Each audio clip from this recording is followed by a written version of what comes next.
ছবিটি করে নিলাম। এখন আমি কালো পেন দিয়ে আউটলাইনটা দিয়ে দিচ্ছি। ছবিটি হলো উড়ন্ত পাখি, করার সিস্টেমটা দেখিয়ে দিলাম কীভাবে আঁকতে হবে। কালো পেন দিয়ে প্রথম পাখাটা দিয়ে দিলাম, উপরের পাখিটিকে ড্র করে নিলাম কালো পেন দিয়ে।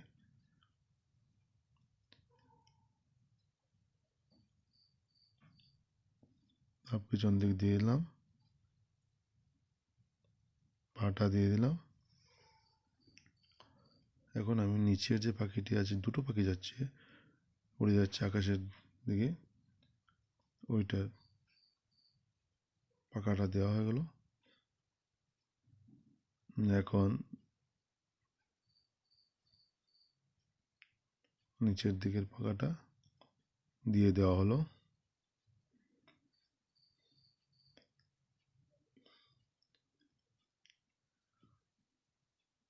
এরকম করে নিচের যে উড়ন্ত পাখিটি, এটাও করে নিলাম এরকম করে।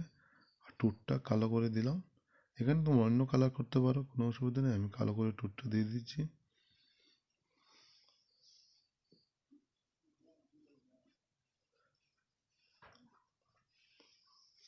আর যদি আমার এই ভিডিওটি ভালো লাগে তাহলে লাইক, কমেন্ট, শেয়ার করবে। আর যারা নতুন বন্ধুরা আছো চ্যানেলটি সাবস্ক্রাইব করবে, তাহলে ভালো লাগবে। এখন আমি রাবার দিয়ে মিটিয়ে দিচ্ছি এগুলো, যেগুলো অতিরিক্ত পেন্সিলের টান ছিল ওইগুলো মিটিয়ে দিলাম।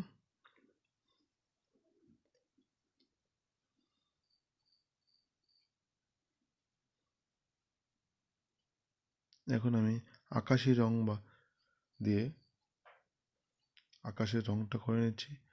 আকাশের রঙের সঙ্গে পাখির কিনার দিকেও আমরা আকাশি রংটা দিয়ে দিচ্ছি।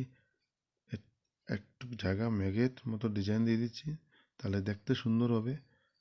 তোমাদের অন্যরকম একটু দিতে পারো, কিন্তু আমি এখানে আকাশের রং দিচ্ছি। তোমরা হলুদ রং দিয়ে করতে পারো। এখানে আমি হলুদ রঙের পাখি দিয়েছি আর অরেঞ্জ কালার শেড দেব। তাহলে দেখো কীরকম করছি আমি।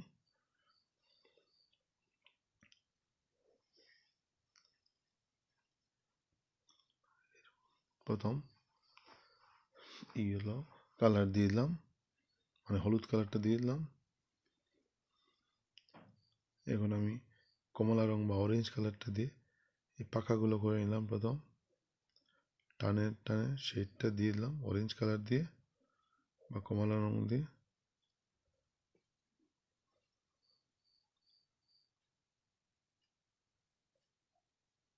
এইরকম করে উড়ন্ত পাখির রংটা করে নিলাম আমরা অরেঞ্জ কালার দিয়ে।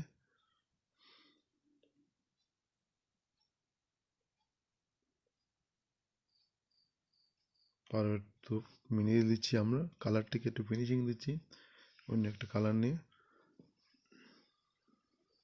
আবার হলুদ রং দেওয়া হচ্ছে ফিনিশিংয়ের জন্য।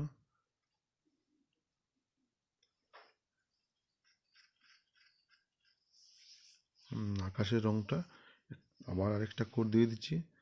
এইভাবে করে আমরা ছবিটি সম্পূর্ণ করো। তো তোমাদের ইচ্ছা মতো করতে পারবে।